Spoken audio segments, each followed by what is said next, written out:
Eu quero desejar uma noite de quinta-feira na graça e na paz do Senhor para a sua vida. Quero agradecer pela oportunidade de poder entrar no teu lar e nessa noite poder cultuar ao Senhor com você. Hoje nós estaremos falando sobre o amor que transforma. O amor que transforma. E nós vamos estar compartilhando justamente esse momento em que temos enfrentado, o que temos vivido, o que precisa ser transformado na minha vida, o que precisa ser transformado na sua vida, nesse momento de adversidades. E eu queria que você estivesse aí chegando, estivesse mandando aí seus pedidos de oração, estaremos orando, estaremos orando com você, estaremos intercedendo juntamente com você pelos seus pedidos e queremos que você entre aí e compartilhe com a gente os seus pedidos, que você possa estar também convidando seus familiares, seus amigos, seus vizinhos, para que nesse momento nós possamos estar adorando ao Senhor. Vamos falar com Deus nesse momento, vamos estar agradecendo a Ele por mais esse dia. Senhor, nós queremos, ó Pai, te agradecer, ó Deus, porque verdadeiramente o Senhor tem cuidado de cada um de nós. Queremos te agradecer pela tua presença, a sua doce presença conosco, Pai. Queremos te agradecer, ó Deus, porque nesse momento tão difícil em que passamos, em que a humanidade enfrenta, em que o nosso país, a nossa cidade enfrenta, nós temos podido perceber o teu cuidado sobre nossas vidas. Ó Deus, e saber o que o Senhor tem para nós nesse tempo, saber o que o Senhor quer de nós nesse tempo, se torna imprescindível para que possamos continuar nessa jornada, Senhor, e para que possamos, ó Deus, ser transformados, como a Tua palavra diz, a imagem e semelhança do Senhor, que possamos a cada dia, ó Deus, ser mais parecidos com o Senhor. Para isso precisamos entender a Tua palavra, entender aquilo que o Senhor nos fala através da Tua palavra. Senhor, cuida de cada família, cuida de cada coração que nesse momento está triste pela perda dos seus entes queridos. Cuida de cada coração daqueles que estão passando por dificuldades financeiras, dificuldade na saúde, no relacionamento, nos casamentos, ó Pai. Que o Senhor possa estar visitando cada um nesse momento, nessa noite. Nós te agradecemos por tudo, em nome de Jesus. Amém. Queridos, eu quero compartilhar com você nessa noite a palavra de Deus que se encontra em João, capítulo 21, do versículo 1 ao versículo 3. João, capítulo 21, do versículo 1 ao versículo 3 e o versículo 4. Então vamos estar lendo, fazendo essa leitura nesse momento. Eu quero desde já agradecer a Deus pela sua vida, pela tua presença nessa noite, nessa live, participando desse culto ao Senhor. E que essa palavra, ela venha trazer esclarecimento ao teu coração. Que através dessa palavra, você venha entender o propósito de Deus para a sua vida. Que nessa palavra você venha entender o propósito de Deus para a sua vida. João capítulo 21, versículo 1 ao versículo 3 e versículo 4. Depois disso, manifestou-se outra vez aos discípulos junto ao mar de Tiberíades, e manifestou-se assim: estavam juntos Simão Pedro e Tomé, chamado de Dídimo, e Natanael, que era de Caná da Galileia, e os filhos de Zebedeu, e os 2 filhos dos seus discípulos. Disse-lhe Simão Pedro: vou pescar. Disseram-lhe eles: também nós vamos contigo. Foram e subiram logo para o barco, e naquela noite nada apanharam. Versículo 4.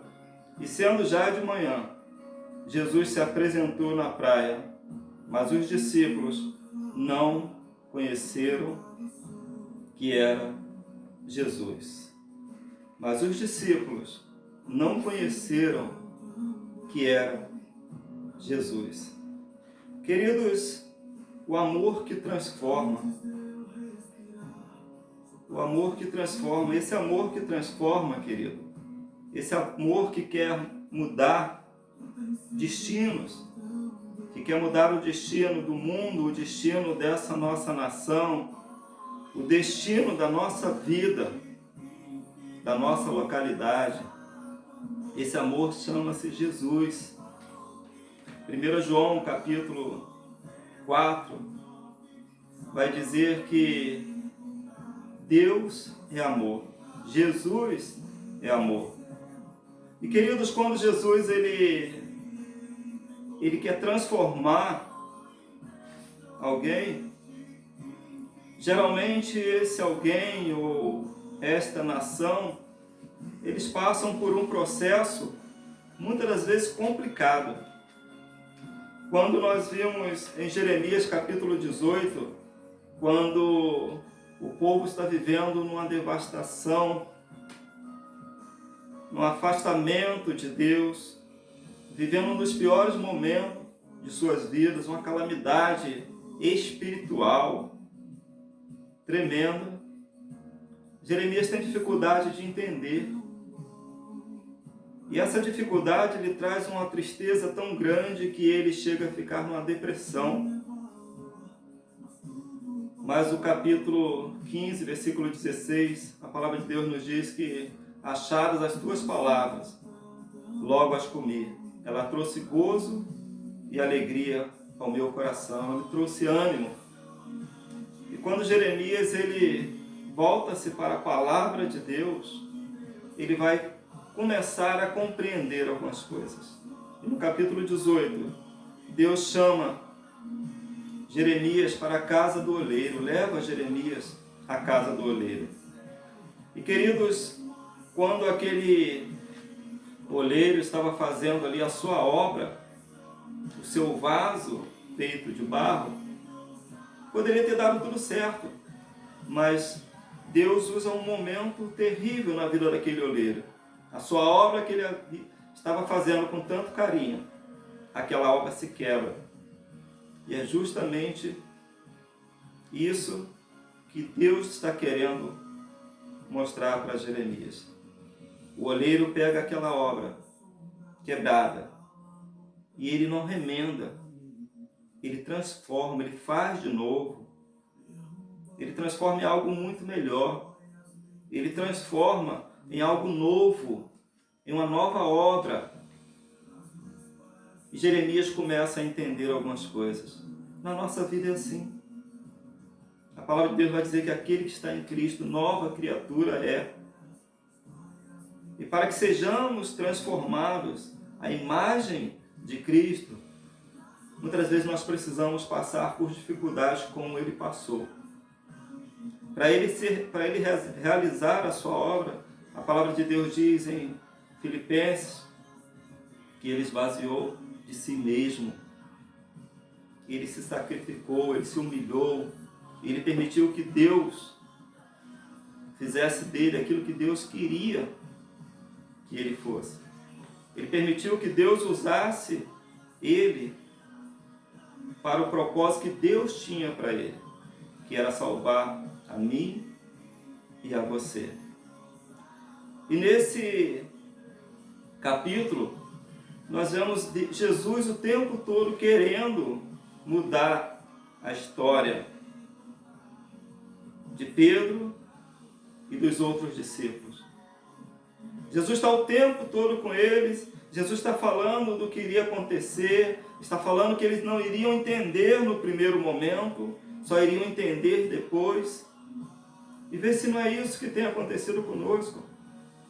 No primeiro momento a gente não entendia nada. E talvez você ainda não está entendendo muitas coisas. Mas Deus está mudando a história do mundo. Deus está mudando a história da nossa nação. Deus está mudando a história da nossa cidade. E Deus está mudando a história da nossa vida. Então permita-se que esse amor de Deus, esse impressionante amor de Deus, Jesus Cristo, mude a tua história. Permita que esse amor que transforme o teu lar. Transforme a tua casa. Transforme a tua vida.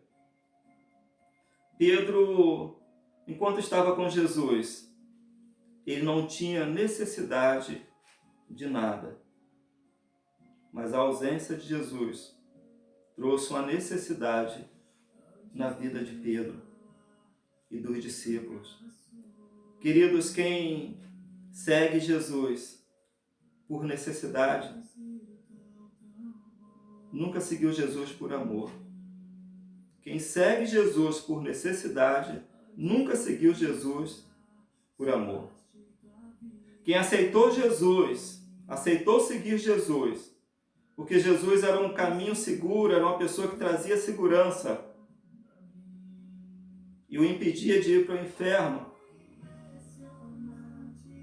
nunca teve um propósito de aceitar Jesus por amor. E esse amor que transforma, ele quer transformar a sua vida a ponto de você parar para refletir nessa noite e falar, talvez eu faça parte de uma igreja, talvez eu não faça parte de uma igreja, mas eu me considere uma pessoa cristã. Mas se não é por amor, queridos, você nunca seguiu Jesus como ele deseja. Você nunca foi transformado. Porque o amor de Cristo, ele nos transforma. O amor de Cristo muda a nossa história, o nosso destino. E quando entendemos que esse amor que transforma, que muda a história, foi fruto de um amor, do amor do Pai, do amor de Deus, nós passamos a amar. Nós passamos a seguir esse Jesus por amor. Nós passamos a fazer as coisas, a cuidar dos outros, a fazer pelos outros por amor e não por interesse. Então precisamos aprender nessa noite que esse amor quer nos transformar, mas que muitas vezes vai doer. Muitas vezes precisamos permitir ser quebrado para entender o propósito de Deus para nossas vidas. O versículo 1 vai dizer que Jesus ele se manifestou outra vez. Jesus já havia se manifestado 2 vezes após sua morte na cruz. Jesus ressuscita. E quando Jesus vai ter um encontro com os discípulos estão trancados numa casa. Os discípulos, não muito diferente de hoje, os discípulos estão numa quarentena, com medo de sair. Os discípulos estão ali numa quarentena e o que dominava a mente dos discípulos era o medo. Estamos vivendo uma quarentena, mas se a nossa mente estiver dominada pelas notícias que os repórteres passam para nós não vamos ver algo grande que Deus está realizando na nossa vida nessa quarentena. Naquela quarentena, Jesus estava preparando eles para algo grande.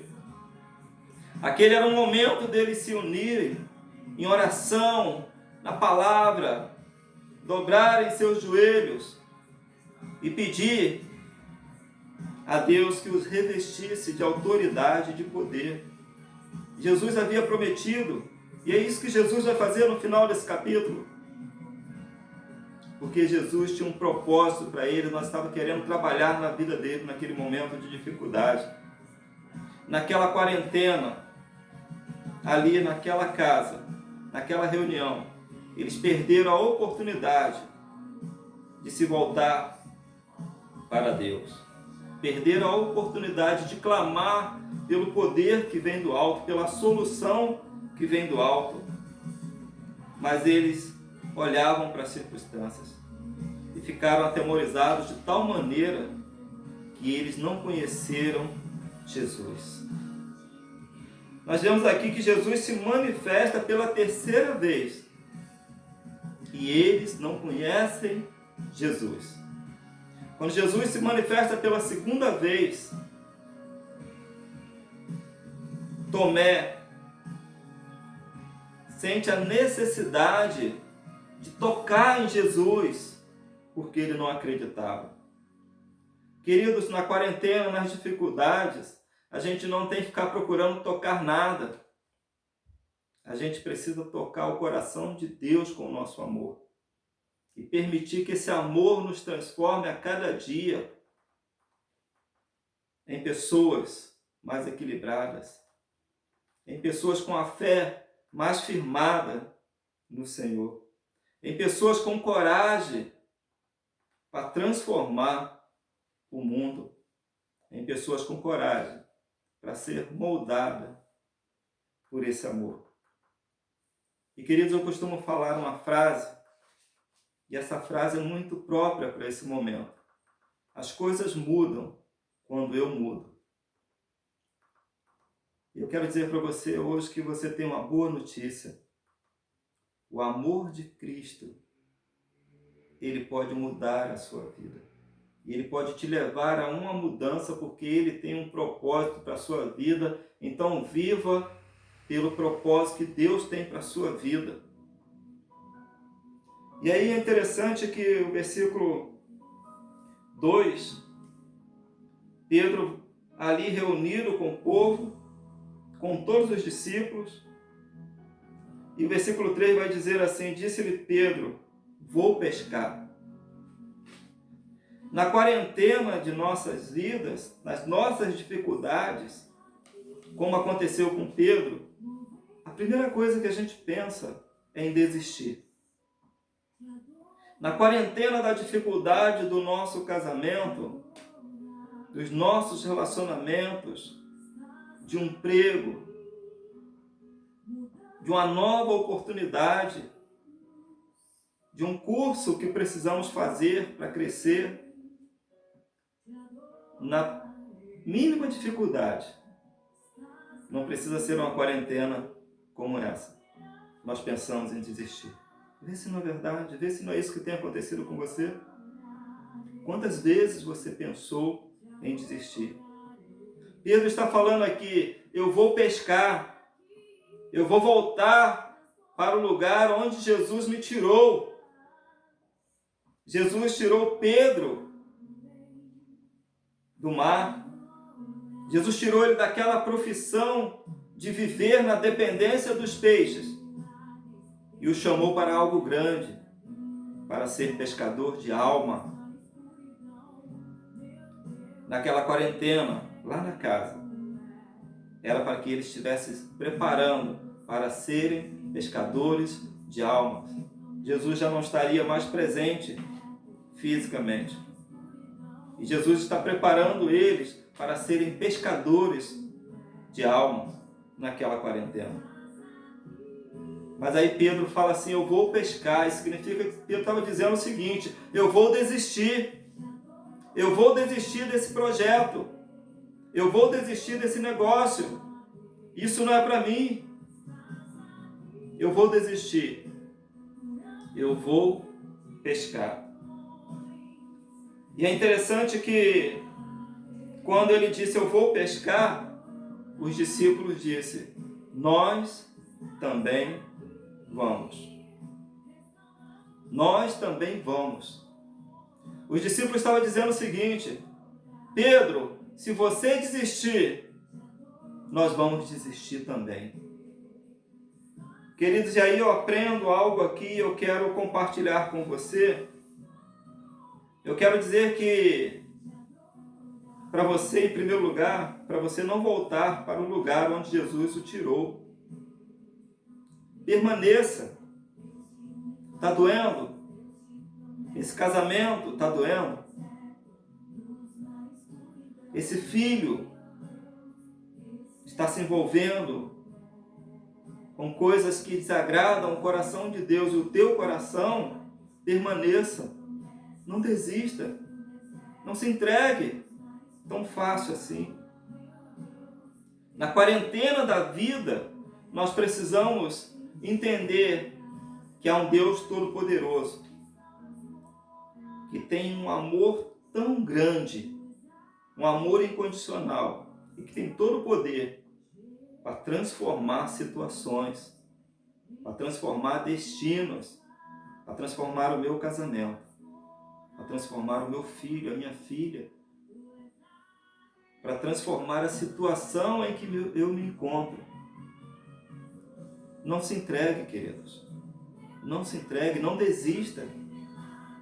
Permaneça. Não volte para o lugar onde Jesus o tirou.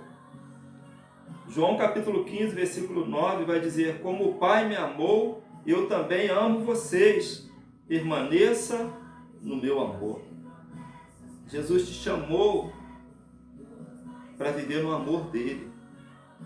Esse amor, ele te chamou, ele te conquistou, ele deu a vida por você, para você viver no amor dele. Então não abandone esse amor, permaneça. Jesus está falando, permaneça no meu amor. Queridos, e permanecer no amor não é fácil. Não é fácil. 1 Coríntios, capítulo 13, Paulo vai estar falando assim: o amor tudo pode, o amor tudo espera, o amor tudo suporta. Existem situações em nossas vidas que realmente é muito difícil de suportar, e essa é uma delas. Mas nós precisamos permanecer no amor, porque Jesus mandou eu e você permanecer no amor. E aí, queridos, a segunda lição que eu aprendo, quando os outros discípulos diz: nós vamos desistir com você também. E aí, queridos, eu aprendo uma coisa: o desânimo, ele gosta de companhia. A miséria gosta de companhia. Lucas capítulo 7, versículo 11, a palavra de Deus vai dizer que uma mulher viúva estava indo sepultar o seu único filho. E uma multidão atrás dessa mulher. A miséria chama a companhia. O desânimo chama a companhia. Os incrédulos chamam companhia. Por isso eu quero compartilhar com você uma segunda lição. Não acompanhe quem não tem propósito. Não acompanhe quem não tem propósito. Porque vai chegar um momento em que você vai se arrepender amargamente. E esse momento pode ser muito tarde. Pedro estava sem um propósito. Pedro não estava vivendo por um propósito. Pedro estava vivendo por uma necessidade. E quem vive por necessidade nunca teve um propósito. E aqueles discípulos, acompanhando aquele discípulo incrédulo que era Tomé, eles dizem assim: vamos acompanhar você, Pedro. Nós vamos com você, nós vamos desistir também. Se você não tem um propósito, nós vamos seguir você, porque nós também não temos um propósito. A incredulidade daqueles homens, naquela quarentena, o fato deles viverem por uma necessidade, impediram eles de ver o propósito que Deus tinha para a vida deles. E o propósito era muito grande. Queridos, o propósito era muito grande. Jesus estava convidando aqueles homens para algo muito grande, algo muito especial. Aqueles homens abaixo